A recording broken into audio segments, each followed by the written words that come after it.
Manchester United, what they've lost is a kind of an authority, a kind of a fear factor, a kind of an identity, so to speak. When Man United came to town, they rolled up, this is what you're going to get. No, you don't know what you're going to get. René Meulensteen, former first-team coach at Manchester United, the man who was by Sir Alex Ferguson's side during their iconic winning era. Manchester United was part of my life, my DNA. It was such a unique period of my life. I want to talk in particular about your relationship with Cristiano Ronaldo. His determination and his conviction and in the way that he looked and the way he spoke. I basically told him, I think that I know exactly what you want. And he said, what is it? I said, you want to be the best player in the world. Well, let me take you back to the office when Alex Ferguson's telling you, this is what I want you to do. He said, when I see Manchester United attack, I want to see his attack with pace, power and unpredictability. He picked a marker and he put a line underneath that and he said, if that doesn't work, we gamble. Rene, welcome to High Performance. It's a real privilege to have you here. Now, you were the first team coach at Manchester United during the golden era of Sir Alex Ferguson's reign. How do you feel looking at United now when they're in this position 12 years later? Straight away, start with a difficult question, Damien. How do I feel? To put it in one word, disappointed, really, if you think to how it's all has evolved after Sir Alex Ferguson and I left in 2013 and what has happened over the last, so almost 12 years. Because I don't recognise anything anymore what we've had at that particular time. If I would walk into Carrington or the club, I would probably not recognise anything that we've had when we were there. And that's the same when I see Man United play. It's a little bit, it goes for two on and off the pitch, unfortunately. Yeah. And what do you mean when you say there's nothing you recognise? I can only have an opinion on a little bit from outside looking in now, and obviously still to some of the people that are still there that I sometimes speak to. But what we had under Sir Alex Ferguson, what Sir Alex Ferguson was so keen on and building over so many years at Manchester United was that culture. And that culture of, one, togetherness. Everybody felt respected, everybody felt valued. Yep. No matter what role you played, everybody had to contribute to the success. And secondly, a culture of winning. Everything was based around winning. And that was clear, from the set-go. And so from the get-go. So if you look at it now, like I said, that warmth, that kind of being a family-like atmosphere is completely disappeared. And I always say, a lot of people, a lot of business people that go into football to buy clubs and for whatever reasons, and they run it like businesses, which you have to do to some extent. But what they do forget is that they buy the heart and souls of fans in particular, which is massive. And you need to make sure that you look after that and you manage that well. And I don't think that is the case at the moment. So, Jim Ratcliffe recently was talking about the 150th anniversary of Manchester United in 2018, and they have something called Project 21 to win the 21st title.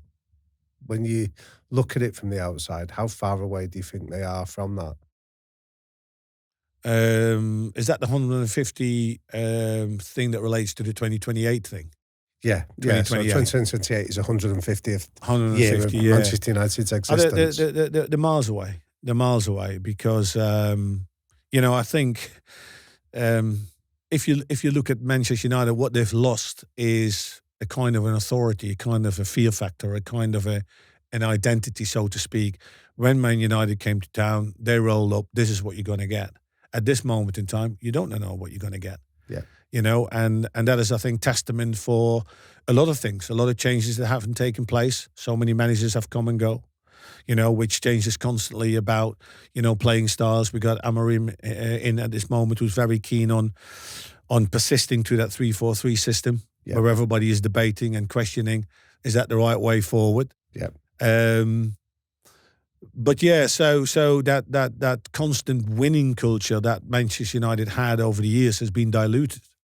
And they look being further away than ever before. So in the look at the position in the Premier League, you know, the 13th to 14th, no chance to getting into the top 4, or a very little chance to get into Europe as well. So, you know, the Europa League is a massive competition for them to make sure that they stay in that, and that might be the back door for them to get into the Champions League. Amorim is particularly wedded to his system. He's famously come out and said that if he's asked to change his plan A, he will walk rather than adapt. What advice would you give him from the outside looking in? I find it, my personal opinion is a bit short-sighted, you know, in that respect. And I think I think if he's worded it different from the start, he would have not get hunted by it every single day, because constantly the media will come back to him. You know, you're losing again today. Is it because of the system?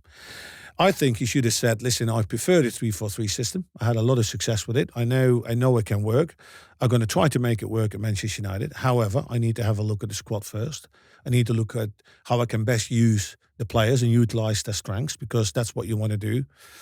And I need to get to know, obviously, the Premier League and the opponents and everything. There's so many variables that have an effect on whether that system is going to work or not. So if he would have done that, he would have been far more flexible in getting to grips with the size of the task anyway, never mind losing or winning games. Now, when you win games, things become easier, you know, because you can get your message across easier. So, I mean, it is hard to say, listen, what kind of advice would you give him? Because if he diverts from that, he might see it as, you know, like a kind of a weakness. So that's why he's been maybe that stubborn and stick to it. And I'm going to make it work no matter what.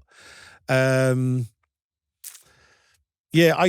don't think it would be a sign of a weakness. I would think he comes across a lot of times very, very honest. And why could you not say, in that respect, to say, listen, I know I've said this. However, the experiences that I've had over the last few months make me rethink and review. And I really think that it is in the best interest of all of us, the team, the squad, whatever, to maybe that I have to tweak a few things. He has tweaked a few things. When he's played Garnacho in that number 8 role on the left-hand side, he gave him the leeway to go on the wide areas, on the line, because that's where Garnacho's strength is, you know, and then run at people and come inside. So he has given little tweaks. I also do think that you never should stuck yourself to one particular system, because a system is nothing else than a framework, how you're going to start the game.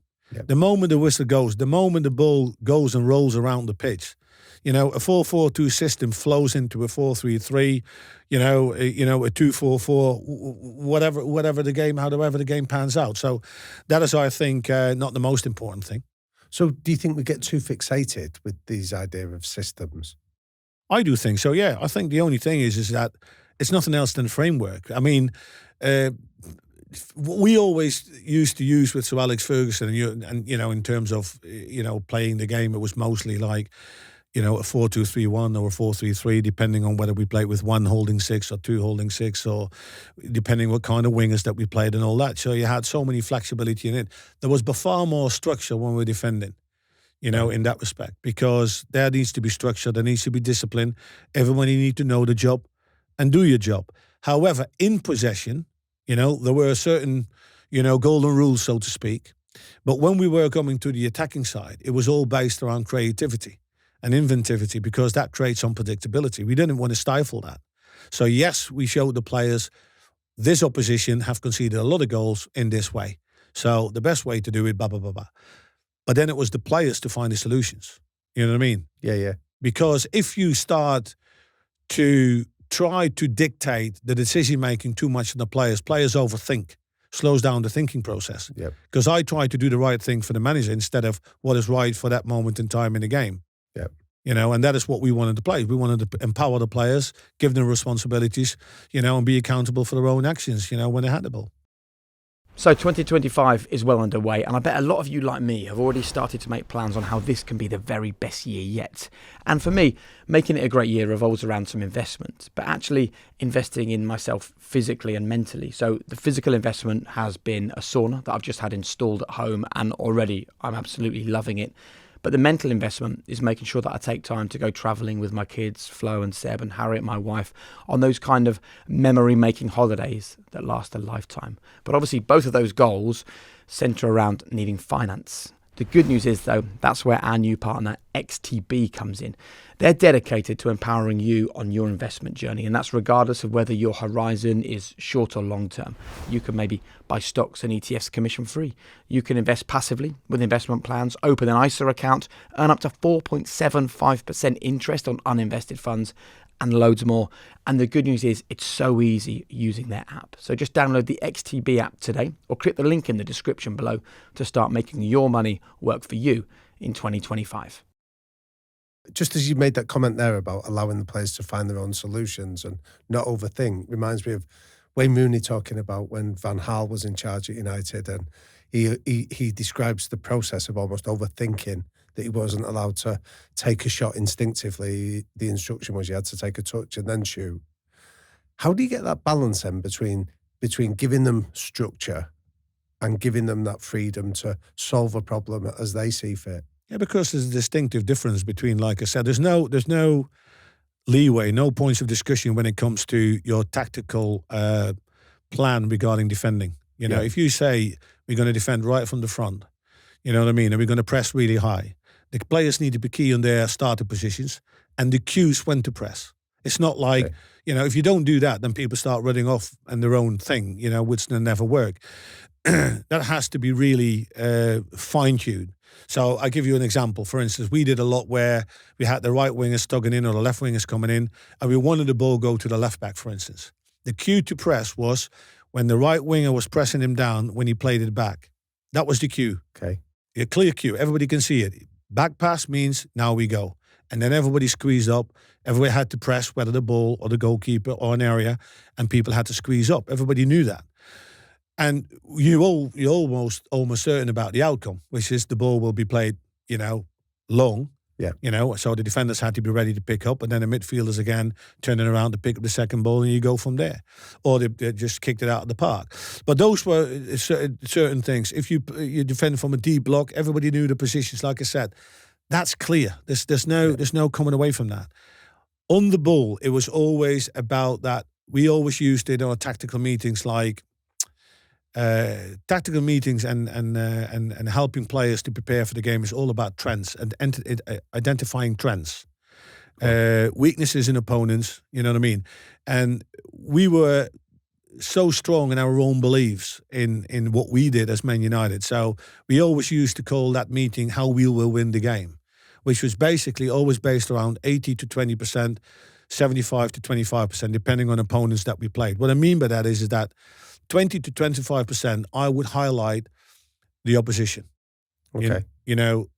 This is where they are, current league form, this is the system, these are the key players, this is the current trend, da-da-da-da. But 75 to 80% was all about us. This is how we will win the game. That's a statement. That's what players want to hear. Yeah. You know, and throughout the season, you can back that up with really strong material. If we, for instance, wanted to press really high and aggressively, I would make sure that we had clips of our own to show, listen, this is what we did in this particular game, and look what it is, you know, and you highlight the cues, the pressing, the aggressiveness, how you win the ball back, and what you did after when you win the ball back, because then it all becomes about regain, attack, or regain, retain. You keep the ball. Yep. That's what players need to know. And, you know, and like I said, those are just a constant on-rolling themes, you know what I mean? If players are clear on that, it's fine. You write a really good story in your book about once where you talk about this 75-25 ratio, and it was Patrice Evra responded to a presentation you gave. Would you tell us about it? It wasn't in Europe. I think a European game, Champions League game, and we had, because it was a bit of an unknown opponent, and they had a really good season, you know, and a season before, that's why they were in the Champions League, and we didn't want to, or I didn't want to sort of leave ourselves short by those players coming off the pitch and telling us, like, why didn't we know this? Why didn't you tell us? And so I had to show some of the good patterns of play and some of the attacking play, and that was really impressive. And they scored some really impressive goals. And Patrice came to me and he said, "Hey, are they really that good?" And it honed into me, because in a 3-minute video or certain clips, you can make almost every team really look really, really strong and really good. Yeah. And I thought to myself, oh, right, okay, I might need to tweak this here because it dilutes what we want to say, how we will win the game. Because if players go with the mindset into an opposition, in a game like, oh, you know what I mean? They're a little bit apprehensive. Yeah. You know what I mean? And we don't want that. But for me, it was a case of I didn't want to get caught cold by saying, when players come to me, well, you never, so that's why we highlighted that a little bit more to an extent. But I always remember Patrice saying that, and I took it to heart. And eventually, it was good that we did it because they did cause us some problems. But eventually we came out on top, which was good. And that's why I said to Patrice afterwards, that's why I did it. How did you temper this instinct to focus on what you could do rather than worried so much about the opposition? Like, you gave the example there about having that balance of 75, 85%. Were there ever occasions, though, where you probably succumbed to that David Moyes idea of worrying too much about what other people did? No, like I said, we were in especially in that particular time, when I sort of was promoted to first team coach, we still had we had a fantastic squad, in terms of, and the squad was in great balance. We had a lot of senior players in there that brought a lot of experience with them, but we had a lot of good, young players, really talented players who brought so much energy, and that was basically the two mantras, energy and intensity. And we knew that if we hit the right boxes and we get going, we can beat anybody on the day. That was the force. We let them worry about us. And yes, like I said, sometimes we had to be really, really clever, like we did when we played against a big team like AC Milan, who had so many fantastic players with Seedorf and Beckham and Ronaldinho and Pirlo. And we came up with the tactical master plan to put Ji-sung Park on Pirlo wherever he went, because he wants to get on the ball. We identified that he was 75% of the guy that started everything off. So we wanted to stop that, that passing, sort of these passing lines into other great players. And he got annoyed. You could clearly see that. And we brought that 75% down to possibly around 30. So his impact in the game was almost nothing. And obviously we because it was a game of two squads with really a lot of talented players. The game ended up us winning 3-2, but that's the sort of scoreline you expect of two teams with so much quality. And I mean, even these answers you're giving us here, Rene, are fascinating, and they give us a clue as to when Dave Mackay, the great Dave Mackay, phoned up Sir Alex Ferguson and told him, "I've got a coach for you here." Yeah. When he first recommended you to Manchester United. Yeah. As to what made you so good. What do you think makes a good coach? I think it's an expertise. There's a lot of things go with it, but a certain expertise, a speciality, because that is, I think, was one of the main reasons why Sir Alex Ferguson brought me into Manchester United. I brought something to the club that wasn't there. I always remember Sir Alex Ferguson saying to me, good coaches have great imagination. And I totally agree with him. What do you mean by that? Or what did he mean, do you think? I think one of my biggest strengths is putting the right training sessions on. In terms of, like I said, my training sessions always revolved around the purpose that players understood. This is why we're doing it, so they also feel like whatever you come up with. I mean, I have to say this as well, Damien, because coaching at various levels requires a kind of a different approach. Working with the highest elite players requires a different kind of approach. It's not like the nationally, traditional stop, stand still coaching thing. With those players that I felt with Manchester United I had to inform them, listen, this is our upcoming opponent, X, Y, Z. Then I had to facilitate certain aspects, which I think is important in a game, whether it was defensive aspects of the game or, again, these are the aspects that will win us the game, And then more than anything, you need to give the players to take responsibility and empower them. It's their game. So I did not a lot of in-game coaching, like stopping games and all that. I knew that those players, they wanted energy, intensity in it. You know, they wanted to flow. So there was a purpose, always making sure there was a challenge there, whatever the challenge would be. You know, there could be a tactical problem to solve, or it could be a condition I put on the game. And then all the sessions revolve around quality and intensity. Those were interlinked. So if the intensity is too high, too rushed, people make mistakes. Yep. If it's too slow, it's not game realistic. So those are the sort of things that we always put. And I was always capable in the elements that the manager showed me that he wanted me to coach in that team, came back in all different kind of shape and forms. So every time I challenged the players, try to basically improve the same things, but in a different way. So give us an example. I have to basically explain a little bit to the meeting that I had with Sir Alex for the listeners to understand. Because when he appointed me as first team coach, he brought me into his office and he had his flip chart there. And he said, Rene, congratulations, you're appointed first team coach. I don't have to tell you how to run the sessions, and that's all brilliantly. But what I want is to making sure that we're all aligned how we want Manchester United, how we want the best Man United to play. So I had this flip chart, and he's written things down defensively. From a defensive point of view, he said, I want us to be able to press high, aggressively, talking about the cues. Sometimes we need to defend from a block.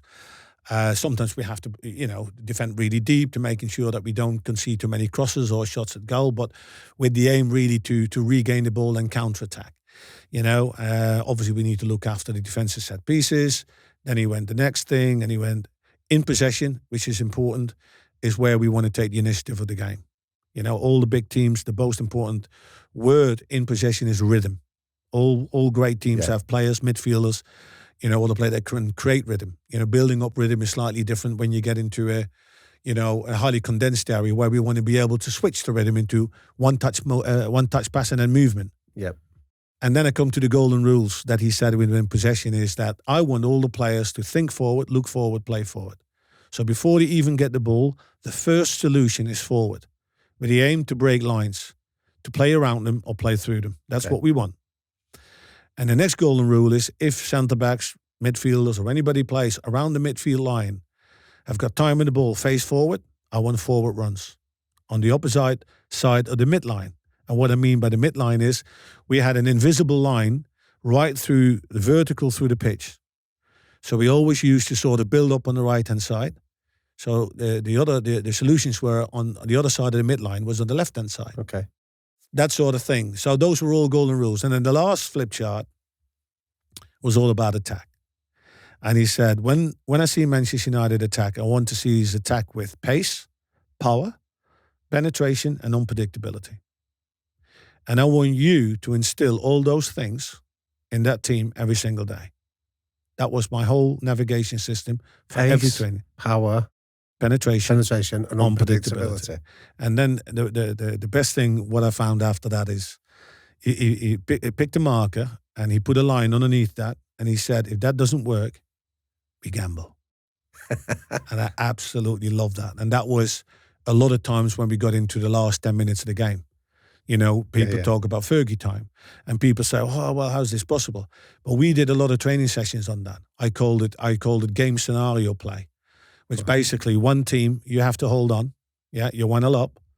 We, as an opposition team, we got 10 minutes on the clock, plus extra time, probably 14.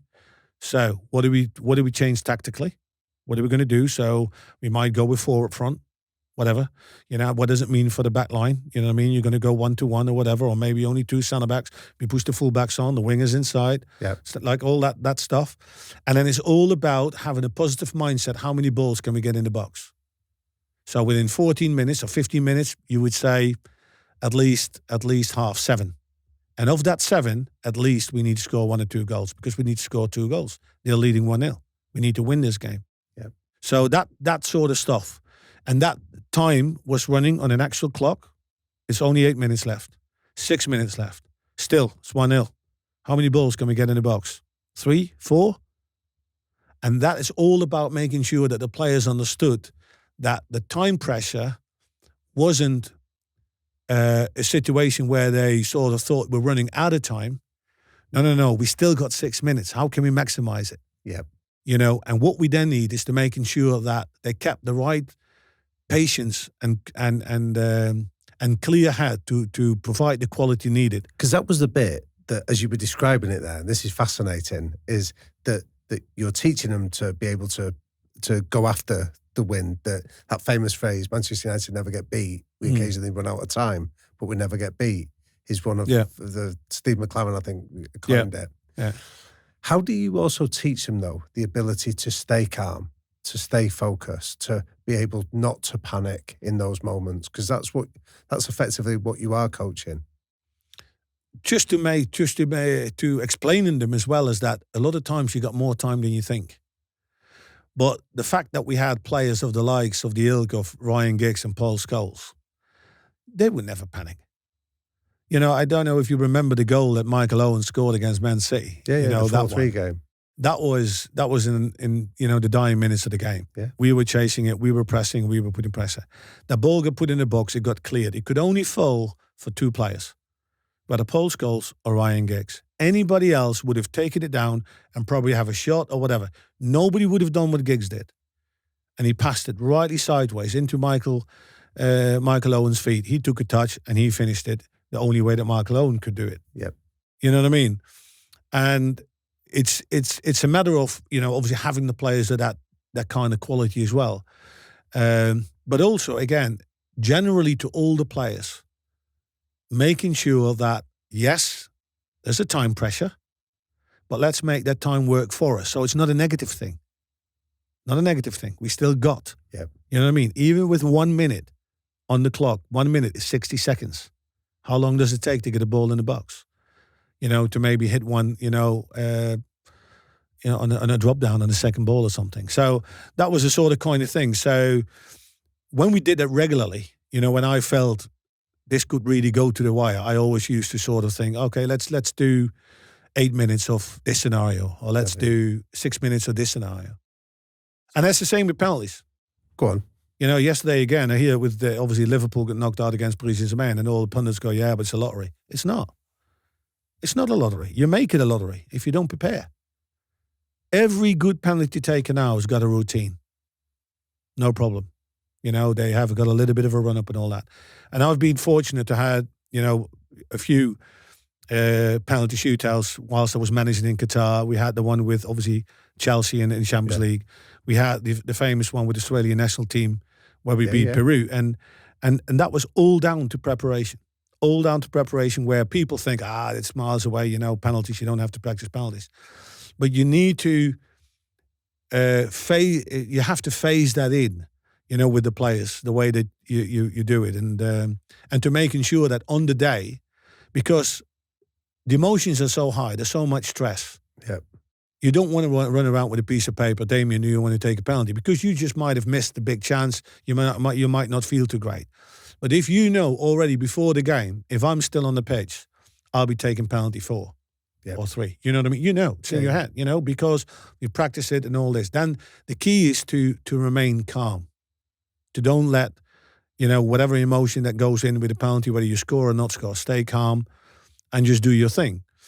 And if you're well prepared and the players feel well prepared, there is a calmness around them when the moment comes, you know, to them. But then on the counter then, those people that say it's a lottery, the cynics, will go, well, it's because you can't replicate that pressure in the moment of walking. No, you can't. But the key is that's why you need to have the players focusing on the execution. You are still kicking the ball from 11 yards towards goal. And like I said, every player that's got a routine, and most of those penalty takers, they take it very confidently. They don't care about the pressure. But let me take you back to the office when Alex Ferguson's pulling out his flip chart and he's telling you, this is what I want you to do. What was the reaction for you as a coach at that moment in time? Great. That's great. And I know exactly sort of, you know, obviously, you know, what sort of what was the threat throughout, you know, the defensive strategies, you know, what do you expected from transition? You know, what do you expected from possession, and what do you expected from the attacking side of things? And we were confident that we were overall, you know, if there's one thing that's gone out Man United's play over the last so many years is Man United can't dictate possession anymore. Most of the time, the opposition's got more possession than Manchester United. We were always having more possession than the opposition. Rarely rarely we would surrender that. Yeah. Most of the time, 9 out of 10, we dictate possession. We know when to, and we had a great balance, I think, between, if you look, for instance, the style that was developed on the club with Liverpool, high dynamic, high energy, direct, great, straight, and compared to Pep's Man City was a little bit more, like, say, almost knee surgery. You know, like you weave yourself up the pitch and find the extra man. And we had a bit of both. You know, when we had teams that were dropping behind the ball, 11 men behind the ball. So, you know, basically you were 21 players on one half of the pitch.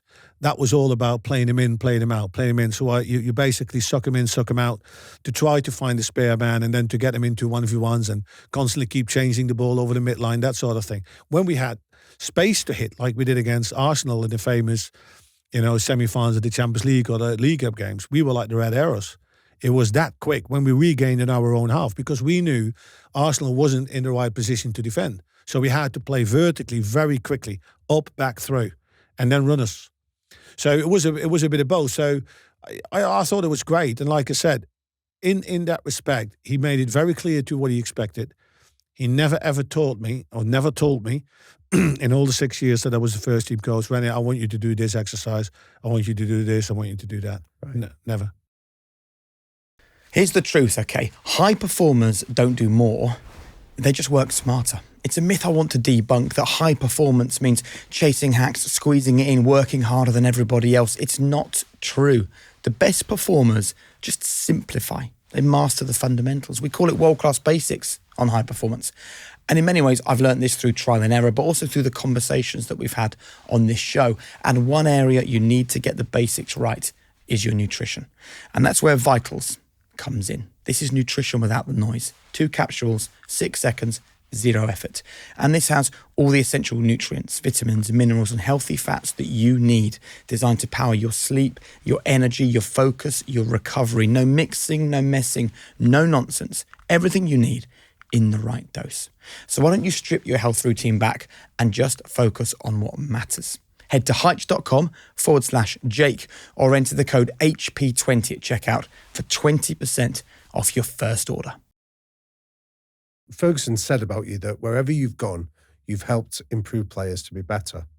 So I'm interested in the experience that you had of stepping up to become a first team coach with some of the names you've mentioned, the likes of Ryan Giggs, Paul Scholes, you know, experienced players that have been there and seen it. How did you go about winning their confidence to help them keep improving and be better? Yeah, I think it has to, although I haven't had that, you know, career as a footballer, I was luckily technically a very gifted player. Yeah. That's why I got that interest in knowing everything about the curve and method and all the skills and all that. And I was very good still in doing it myself. So whilst I was sort of working at the academy at Manchester United, I started doing some individual work with Jago Forlan, who was at the club at a particular time. And Jago was a bit of a player that sort of, I thought, was at Manchester United, you know, at the wrong club at the wrong time. Because if you look at the squad that we had, the players that we had, Ruud van Nistelrooy was scoring 1 or 2 goals every game. So, you know, he was not coming out. And Jago was versatile. He could basically play every position on the front. But we had great players there as well. And Jago was potential, a really, really good player, very, very quick, 2 great feet, left and right, but he didn't really have a trick when he got into 1v1s. Right. So I started chatting with him and started talking to him and I started working with him, you know, 15 minutes, 20 minutes, 30 minutes. I discussed it with Sir Alex Ferguson, said, yeah, fine, no problem, just get on with it as long as it doesn't interfere with anything else.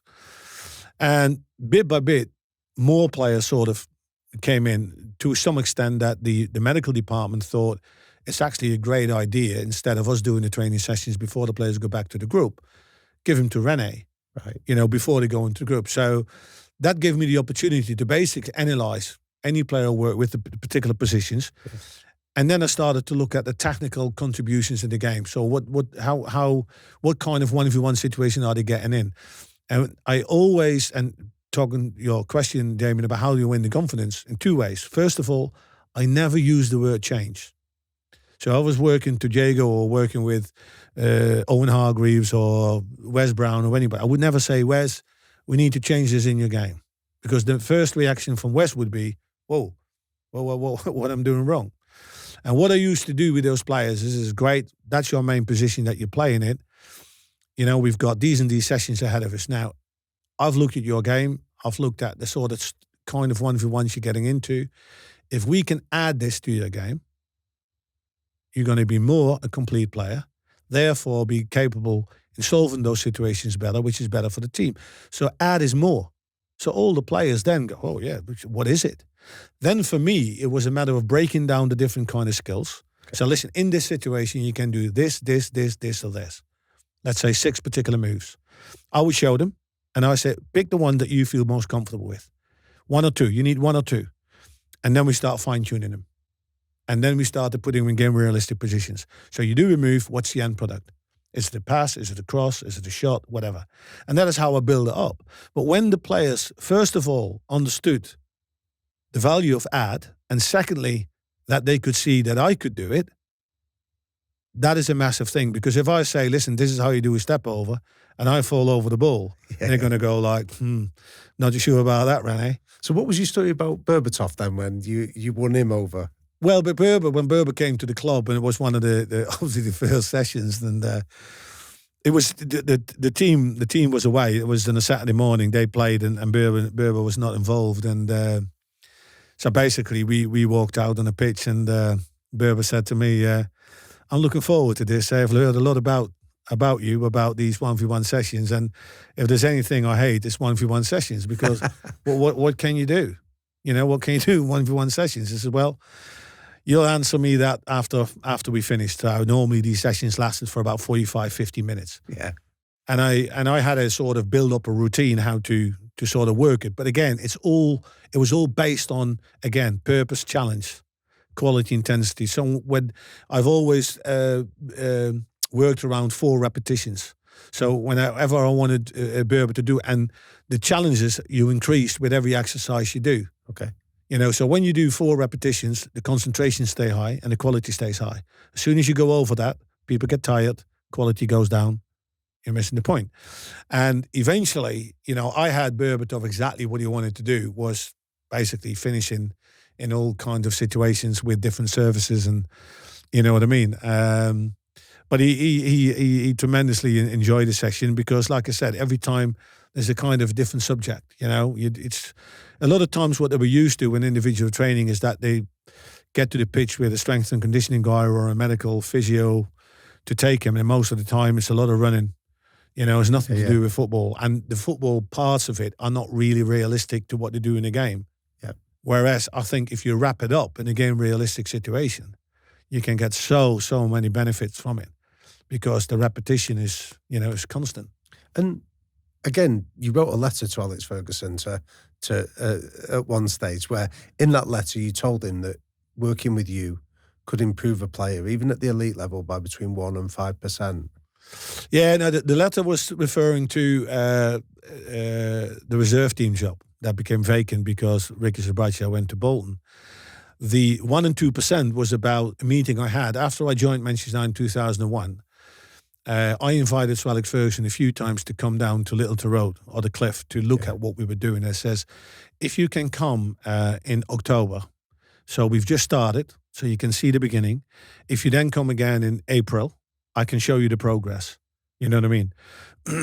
And then we had a meeting. He said, I'd like for you to have a meeting with me at the end of the season. It was in May somewhere, and we had about a 3.5 hour meeting. And basically what I described to him was, okay, what has happened from 86 till now?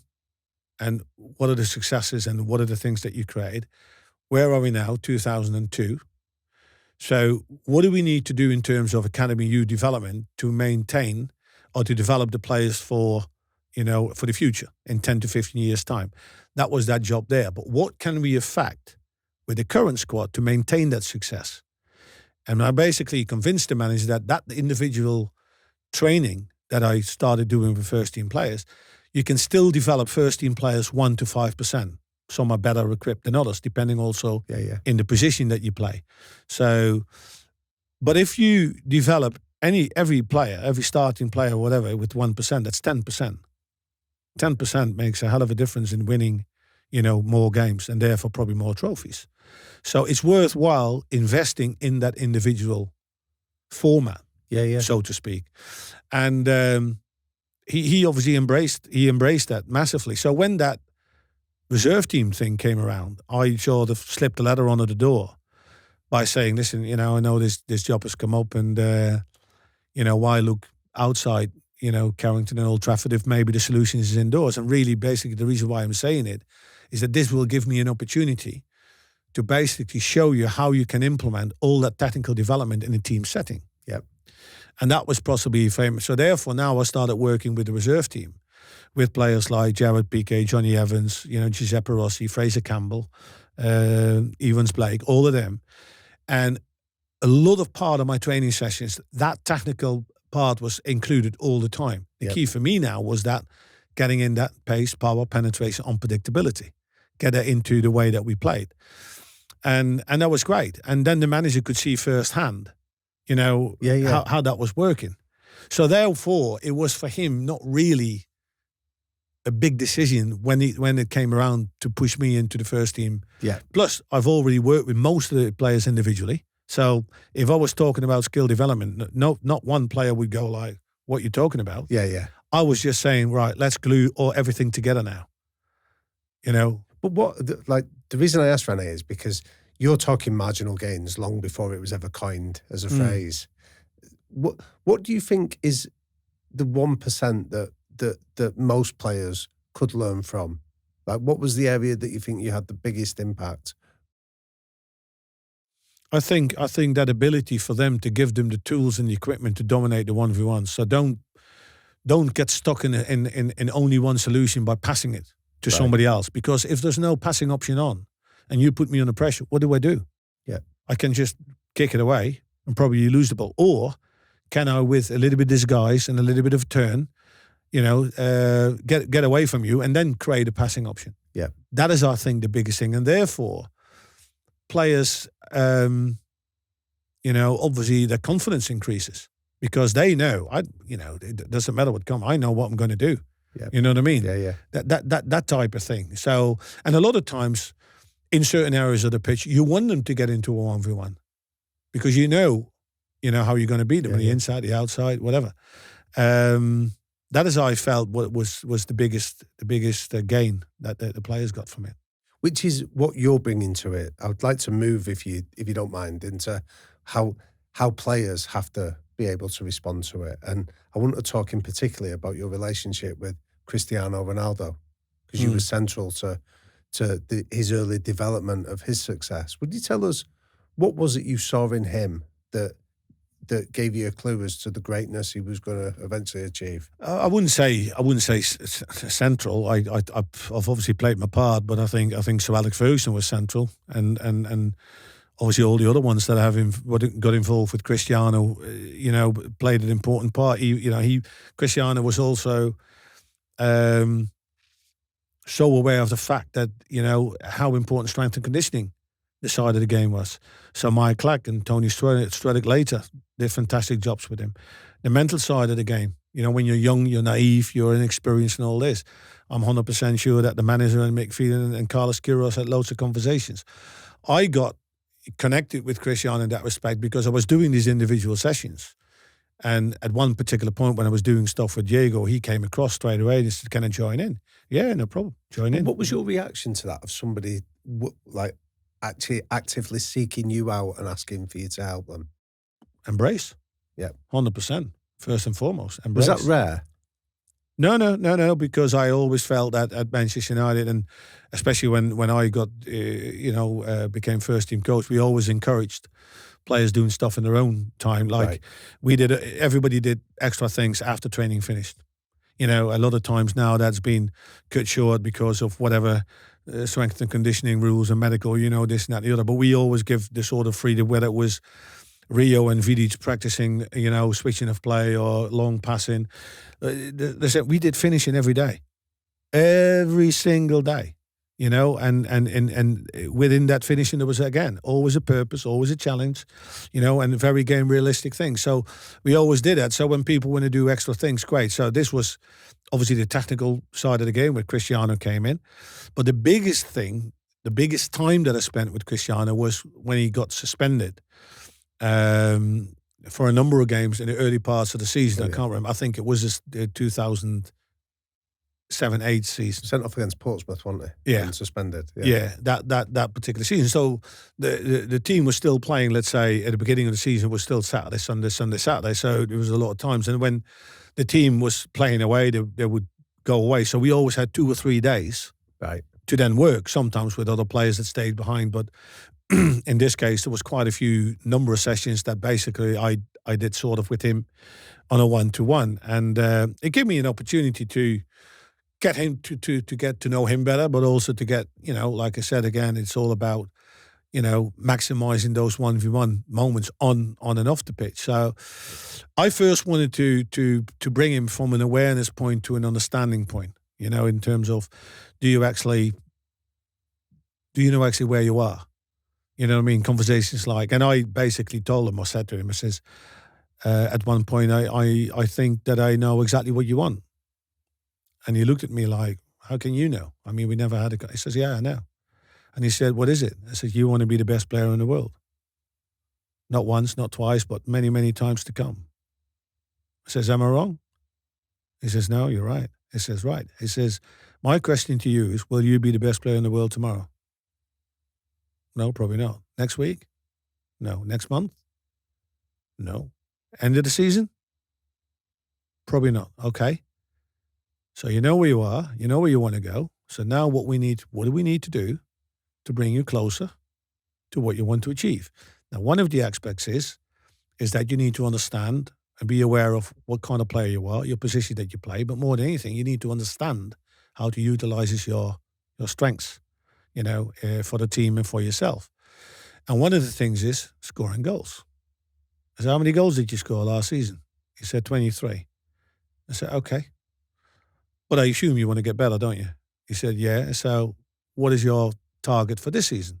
Because if you're the same, you don't really improve. And he thought about it. He says, 30.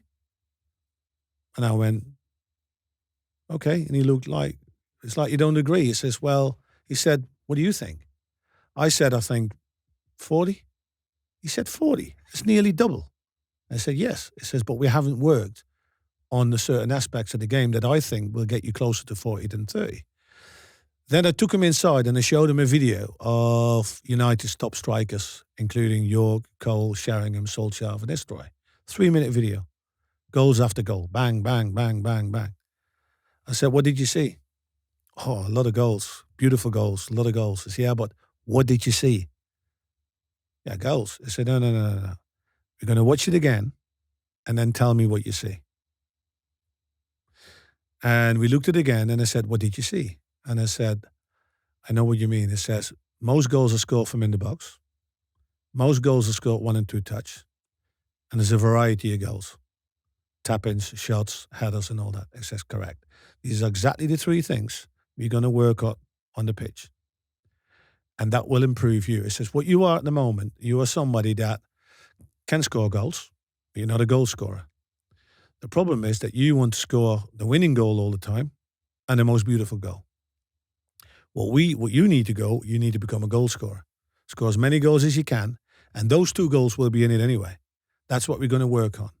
So outside on the pitch, I then divided the goal, the 18-yard box with the goals in zones. So there's 2 lines from the goal post all the way to the 18-yard. That was zone number 1. And I said, this is your most important goal scoring area. Because the goalkeeper will be in the middle of the goal and you can score bottom left, bottom right, top left. You know what I mean? And then I drew a line from the post to the corners of the box on each side. So you get a right zone and a left zone. This is actually the zones where most goals are scored from because the defenders will try to protect zone 1. Always remember the goal will never move. The goalkeeper does. So if you're in zone 2 on the left-hand side, you need to adapt your finishing way, how you're going to finish. Yep. Because the goalkeeper will probably come across. So it might be a bended shot or wherever it is. all depending on where's the ball coming from. Do you can finish 1 touch, 2 touch, and all that. So subconsciously, I created constant scenarios in those different zones where he had to finish from. And over time, so like I said, we were working in that particular time, we had so many sessions. And then we reviewed, and then we looked at it and reviewed and all that. And it says, the most important thing for you is your attitude towards it. It says, you have to imagine that you're carrying an imaginary rucksack on your back. So every goal you score, every time you hit the net, even if it's a ball, after training, you just kick it in the goal. There's a click. It clicks. It clicks. And that clicker never stops. It just keeps going. And then that goal scoring becomes such a normal thing for you, and it's all about, again, you know what I mean, that thing. And that is, I think, the biggest transition he's made, which he started at Manchester United with us because he was so important, but he carried it on straight after that when he went to Real Madrid, Juventus, even now, he's 39, 40, and he's still living off goals. So it's chasing 1,000 goals, I believe. Is it? I think so, yeah. It's 900 something. So what was the moment, though, when you were working with him, when you thought, this guy's got it? Oh, very, very early. Because, like I said, when we had this conversation about what he wanted to achieve, his determination and his conviction and in the way that he looked and the way he spoke, there was nothing. I basically said to him, it says, Cristiano, you need to just embrace everything and everybody that can get you there. Never stop learning. Never stop learning. Never stop seeking, and advice from other people. Never use other people that can help you. Yeah. Because that will accelerate your journey. You get there much quicker. But was there a goal of a game that almost is a perfect encapsulation of those hours that you and him spent on the training ground together? Yeah, I mean, there was one that springs to my mind straight away, which was when he was running towards goal a lot of time, let's say, on the zone 2 area, which is the goal is sort of on, in the middle, and the zone 2 is on the left-hand side of the pitch. I always said to him, if you enter that zone and you have to, let's say you beat the guy, let's say the defender come and you beat him on the outside, you enter in zone 3, close to the byline, which makes it more difficult to score a goal. But if you can chop the ball with the opposite leg behind your kicking leg, you're inside, you then come closer to zone 1, which he did against, I think it was in the Champions League game against Dynamo Moscow, when he just passed it in the bottom corner.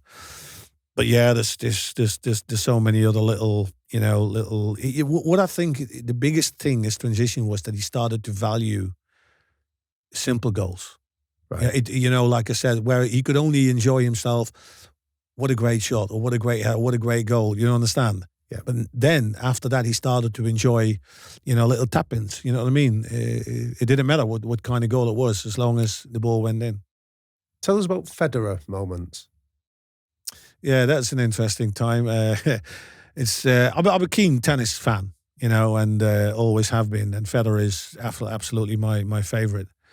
And it's all about, I've always a big advocate in terms of how people perform, also in daily life, but especially in sports, because the mind is such a strong tool. Your mind is your strongest ally or your biggest enemy. So one of the lines that I've read always stuck with me, where the mind goes, the rest will follow. Or where the mind goes, energy flows, that type of thing. So I read this article about Federer, because Federer, when he was young, as a young kid, he couldn't handle emotions, got angry very quickly. He got suspended and all this and that and the other. So at some point, he got to grips with that, with his coaches and all that. And if you know the Federer at his best, he was just calm. You know what I mean? Yeah. Always calm. And I used it with the reserve team at one point, where I had 5 clips of Federer in games on 5 different tournaments, and I asked the players, you need to tell me which tournament it is, what point it is, what game it is, and what set. And they started all laughing. The only thing you could figure out was this. What tournament? So you could, it's Roland Garros, or this is Wimbledon. The other 3, they couldn't. And basically what I wanted to show with them is that that Federer was always focused on the execution and the performance rather than whatever what's around him, what happened before, or what was going to happen. So United was in a season where they came back from Barcelona. They came back from Barcelona and Ronaldo missed a penalty. They drew 0-0. In the semi-final of the Champions League. Exactly. So they went straight to Portsmouth in the league and they lost. So when they came back to Carrington, because I didn't travel with the team at the time, I stayed behind and worked with players. So I still remember all coming in and the players, and they were all a little bit like disappointed, deluded. And the manager comes up to me and, and he said, should have won in Barcelona and Portsmouth. Oh. So they had the game against West Ham, Barcelona return, and then Wigan in front of them. And I said to the manager, I said, you like tennis? He said, yeah, I love tennis. I said, who's your favorite player? I said, Federer. He says, great, got a great story for you, because I love Federer. And he says, Federer was playing in an ATP tournament, and he's won the first set comfortably, no problem. Won the second one comfortably. Lost the third. Lost the fourth set, 7-6 in the tiebreak. He's now playing the fifth set. It's 5-4 to Federer. It is 40-30 to Federer. This is the Federer moment. And this is where you are with Man United. He says, what do you mean? He says, everything that got Federer to that point, all those sets he played, whether it was 2 sets or 3 or 4, doesn't matter. Yep. If he wins that point, he wins the game, he wins the set, he wins the match, and he wins the tournament. That's the Federer moment. So you need to be able to reset. So where you are now is, with Man United, you drew 0-0 against Barcelona, you lost the penalty. You lost against Portsmouth. But look at your position. If you beat West Ham on Sunday, next week against Wigan, you win the league.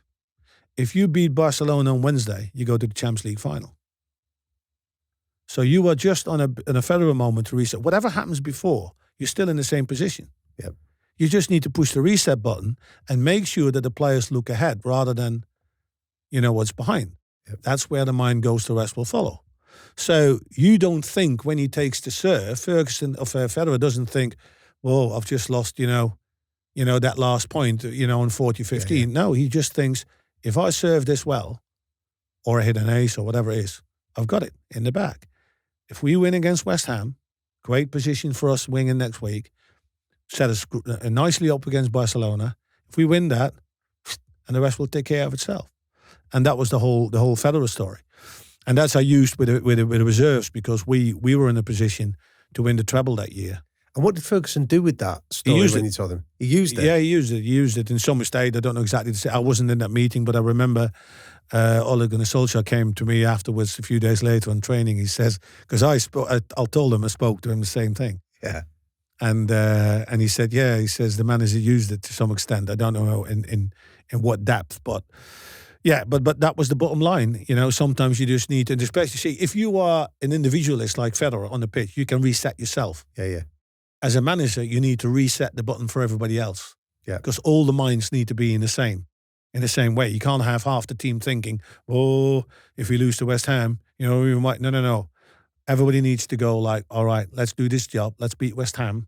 Take it game by game, half by half. And then obviously we go to the next game.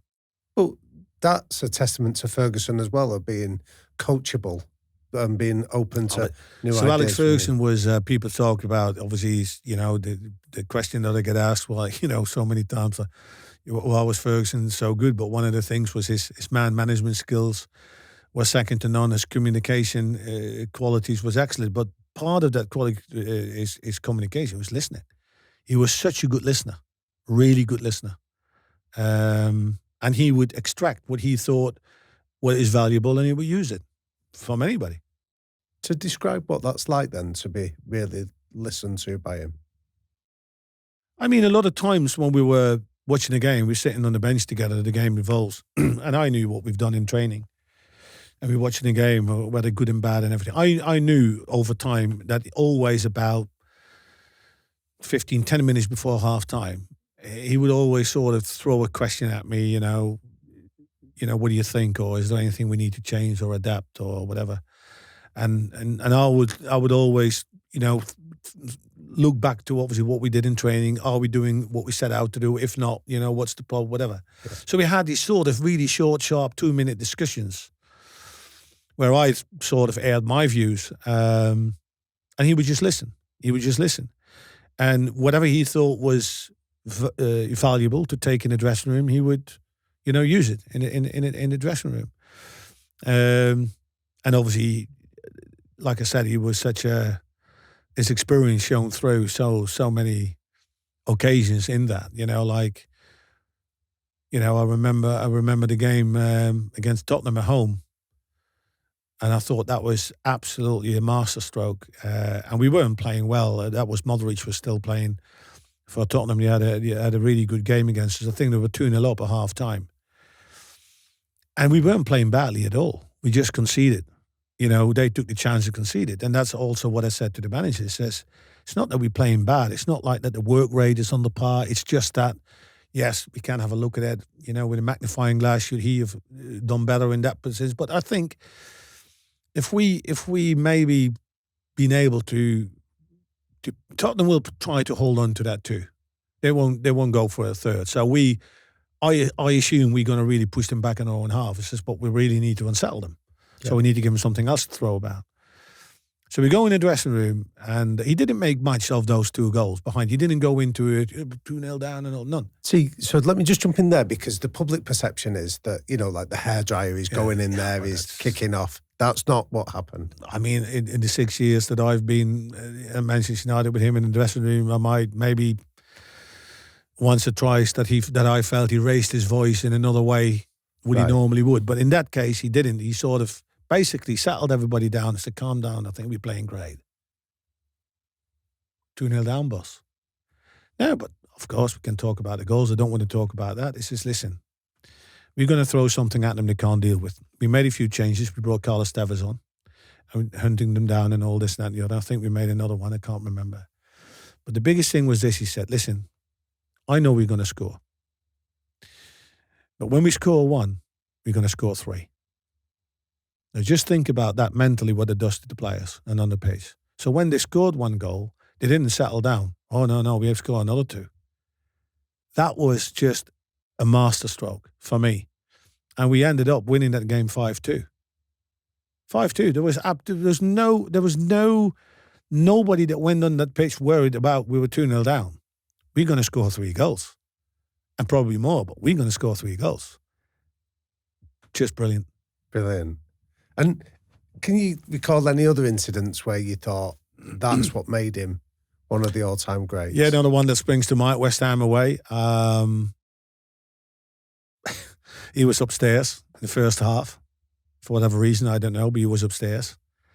And again, it didn't go that well, and we didn't exploit really what was sort of happening on the left hand side, and he felt that Patrice didn't particularly have a good game, so he took him off at half time. And they didn't particularly use that right hand side; they had no right winger, so he put Ryan Giggs there, Nani in the left, and Ryan Giggs is left back. And he said, Giggsy, I'm going to play you there. You're not going to be left back. You're going to be left wing. I stick Nani. Nani will come inside and you be left wing. Or if Nani is wide, you can penetrate on the inside. But nobody will, cause you any problems. No problem whatsoever. And I thought at the time, oh, that's going to be that's going to be interesting to watch. You know what I mean? This is his gamble instruction. Yeah, well, sort of, but it was still a full half to play. And I think we were 1-0 down. And it turned out to be a masterstroke because Giggsy, scored himself. He created 2 assists, and comfortably we walked away 3 or 4-1 winners. But again, just the experience and the tactical, cleverness to say, no, this is what we need. Giggsy, you can do the whole left wing, no problem. Gives Nani the freedom to come inside and cause all sorts of problems for the right back because the right back doesn't know where to follow. Yeah. To stay. You know what I mean? And if he goes with you, Giggsy, Nani is free. So it worked out a treat. That's fantastic. So when we think about Ferguson, though, there's very much a before and after in terms of Manchester United. The days before it when you were there. Yeah. But this transition period that we spoke about at the start has been hugely painful for anyone associated with the club. And yet, you saw it coming. Your job was to anticipate what could happen in a match. And you recount that you sat down with David Gill, the chief exec, and anticipated some of what... Yeah, well, again, it was just out of nothing, really, when we were sitting and having a chat, and it was in pre-season. We were in Malaysia, in the Mandarin Oriental Hotel. I just sat there having a cappuccino, and David walked in. He probably had a morning stroll, and he said, "Can I join you?" Yeah, no problem. So we sort of chatting away, and yeah, we all know that Sir Alex Ferguson was getting on a bit, with his age. We never knew what the future held. And I said to David, your biggest challenge is to manage Man United beyond the departure of Sir Alex Ferguson.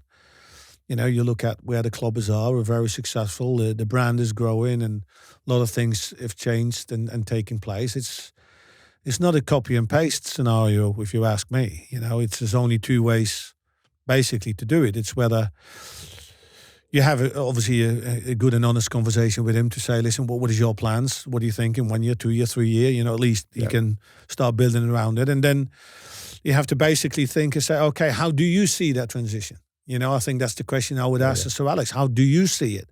Because in my ways, there's only two tracks to do it. It's whether you're making part of the transition.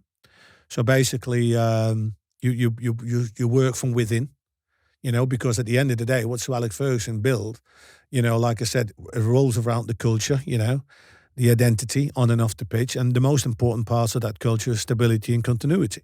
Yep. And stability has to do with the people that you bring in and you work with. And if you look at the staff that Sir Alex Ferguson grew over the years, obviously there were so many that came in, because I remember him saying when he came at Man United, he had 8 staff, and now he had more than Marks and Spencers.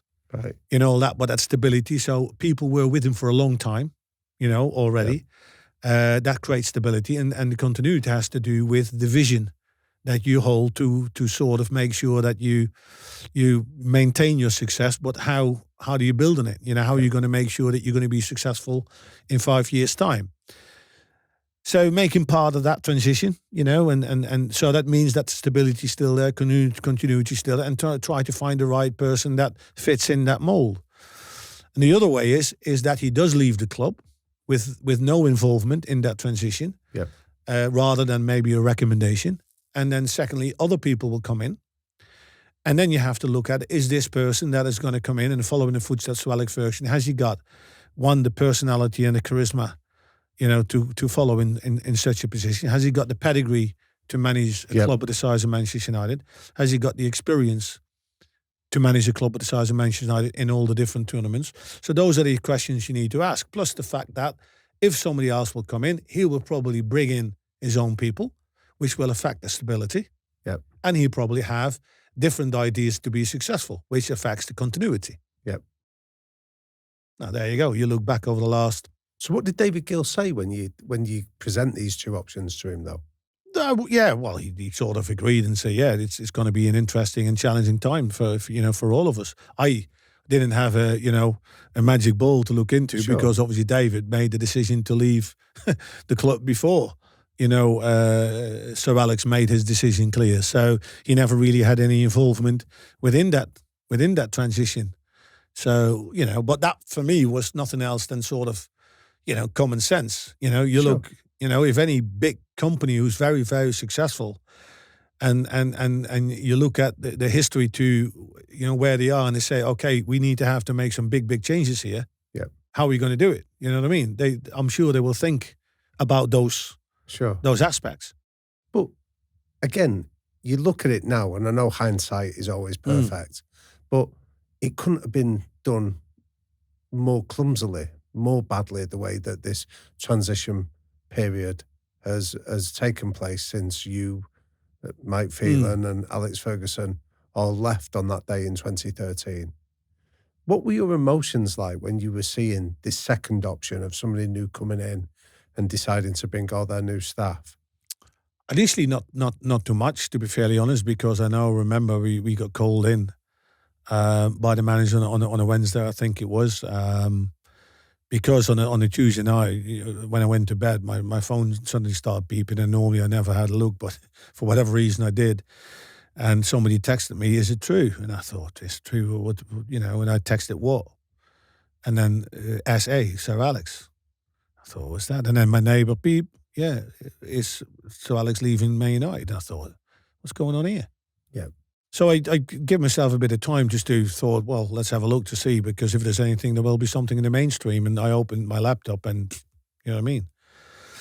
So, well, there must be some truth in it. When there's smoke, there's fire. So the next day when I came to Carrington, we got invited into Sir Alex's office with Mick Phelan and Eric Steele. And basically, you know, he apologised for the fact that it has, you know, leaked somewhere and whatever it was. And he said, you know, he explained the reasons why, which obviously were very honest and valid, no problem at all. And, you know, he basically said, you know, obviously the club has decided to appoint David Moyes as my successor. And, you know, other than that, that was it, you know. Everybody knows how important, you know, you guys have been and the staff and everything. And it was in April. So we still had games to play and prepare for. And basically I walked out of the office and went on to do my normal things. And I just thought I'll deal with it when, you know, if and when, which was all the way at the end, coming up, you know, the end of the season in May.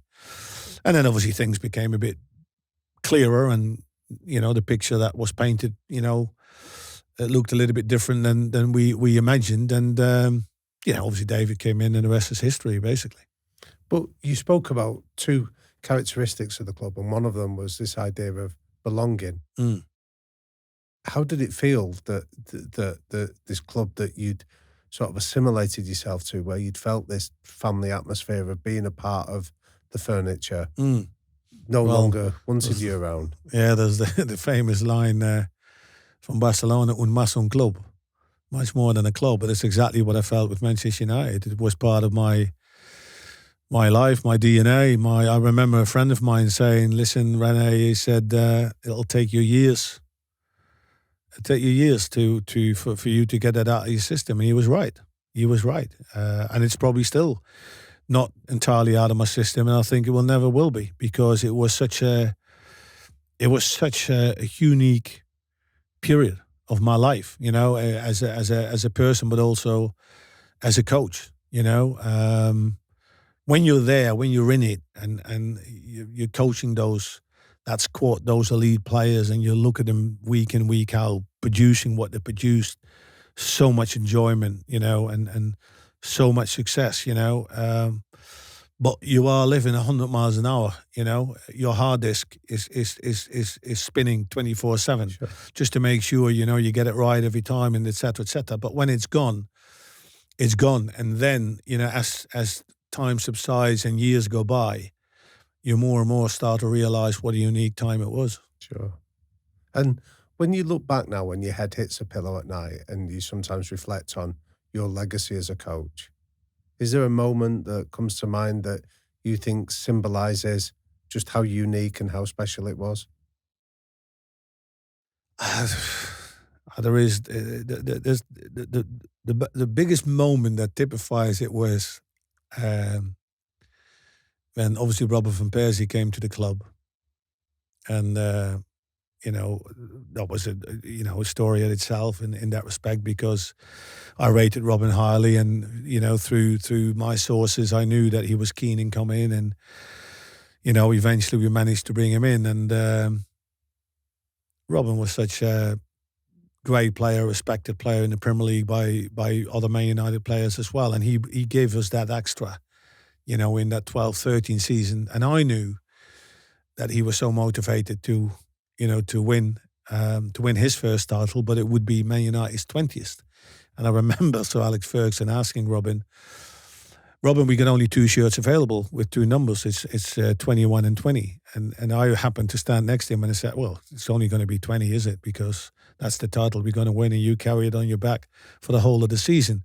But when everything came together was in that game against Aston Villa where we won the league, because on a Thursday, we did a training session, and I grabbed a few players to highlight the one particular pattern of play, Okay.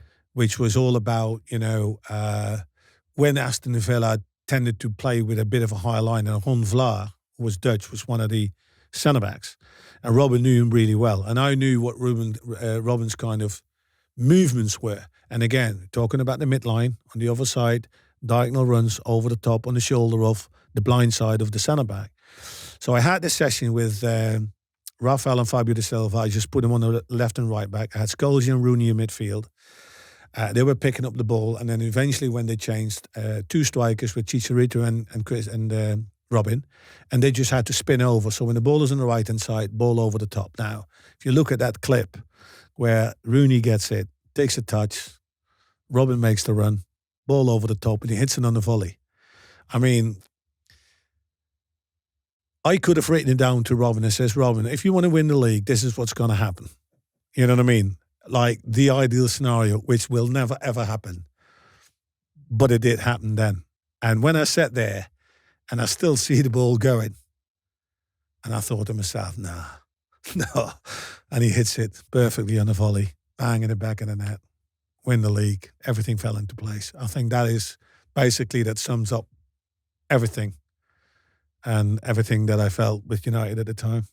What a goal and what an epitaph for you to take into your own coaching to symbolise the but impact that's what coaching is all about, Damien. Coaching for me is all about, again, informing, facilitating, preparing the players for, that they recognise scenarios that's going to happen in the game. I said to Cristiano as well, when you start filling up your rucksack, any goal you're going to score in the future is already in your rucksack. You've already scored it on the training pitch. That means that when the moment somebody is about to cross the ball, you've already know what's going to happen because you know what run to make, you know what kind of finish to do. So everything is speed up. And that means that whilst you come to the point of execution, because that's the most important thing, you are relaxed. Because you know what you're going to do because you've done it before. And that is what, in my opinion, coaching is about, making sure that the players and the team and everybody in their position, that they know that this is the format that we're going to win the game. Now, as somebody that's been there then, Rene, my last question for you is that you write around, there was an enormous winning mentality at the club and you determined there are 10 elements to success. When we think of Manchester United today, can I just run through the 10 elements and you tell me very quickly whether we feel we have them at Manchester United? The moment. Yeah, go on. Good ownership. Well, that's debatable, absolutely, because I think that is one of the problems that have basically been haunted Manchester United after the departure of Sir Alex Ferguson. Not before, because basically Sir Alex was very, very clear on what he wanted and how success looked like for him. But after that, I think there's been so many developments that haven't been necessarily been good for Manchester United, and we still have to see how the future will look. Organisation and management. So you define this as the manager, the head coach and his support staff. Yeah. I mean, obviously you need good people in good positions in every positions at the club. Everything that has to do with, from the technical side of view, Man United many years have worked without a director of football or a technical director or whatever. Now they've got people in place, but they need to be good people and they need to be aligned. You need to have a good, strong manager, that has got the right personality, charisma, pedigree and everything that goes with it to manage the size. And do you think Amorim has that? Well, he can't have that because he's too young to some extent. I'm not saying that he will and can grow towards that because at the end of the day, all the managers start young, but over time they create their own kind of strong, identity, like Klopp did with Liverpool, like Pep did with Man City, and maybe, what Amorim can do with Manchester United. Has he got the ingredients at this moment in time, which is probably your next question? No, he hasn't. Which brings us on to the quality players. Yeah, I don't think at this moment in time Man United has got the squad that will compete for Premier League and Champions League, which I think they should. I mean, when I was working with Sir Alex, we had a very simple format and thing. I always used to say to the manager, listen, look at our squad. 3 goalkeepers, 3 in every position. And you look at him and say, all right, the top 11 and you have the top 18 because like for like, yeah? If your nearest competitors in the Premier League would want to have 4 or 5 players of your team, you got a good team. Yeah. If your Champions League competitors would nick 2 or 3 players, you got a good team. Ask the question now. So when you look at the squad now, how many of that squad and which ones would have got into the squads that you were coaching?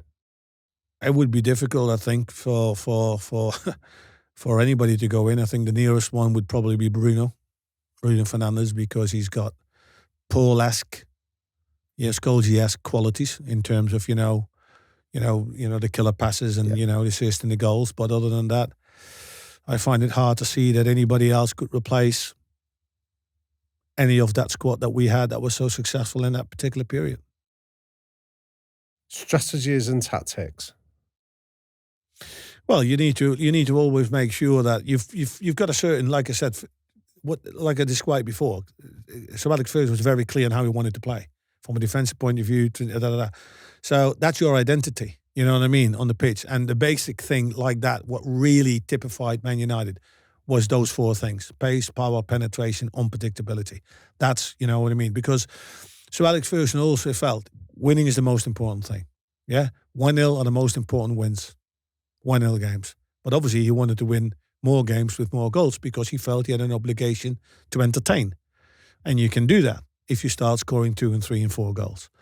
You know what I mean? So, but that has all to do with making sure you got the right packs in the right holes. Play the players to your strength. Always with the outlook to dominate and and play an attacking and attractive kind of football. So can we go through some quick fire questions? Absolutely. Okay, so if you were going to pick a Manchester United five-a-side team from the players you coached, you've got a goalkeeper, 2 defenders, 2 midfielders and a forward. Give me your team. I would still put Van der Sar in net. He's obviously big and huge, but he was very good with his feet. That's one, yeah? Yep. I put Rio as a defender. I put Scholes as 3. And I would put Cristiano for sure, because he will score your goals left, right and centre. And I'll put Rooney in there. So Van der Sar, Rio, Scholes, Rooney and Cristiano. Ronaldo. That would be my 5, because Rooney can drop a bit in midfield to help Scholes out. Rio can cover at the back. Yeah, that will be nice 5-a-side. I'm fairly confident that's winning.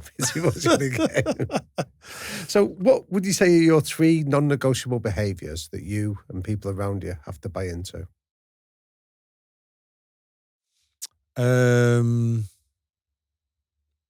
I think I've got strong values and principles, and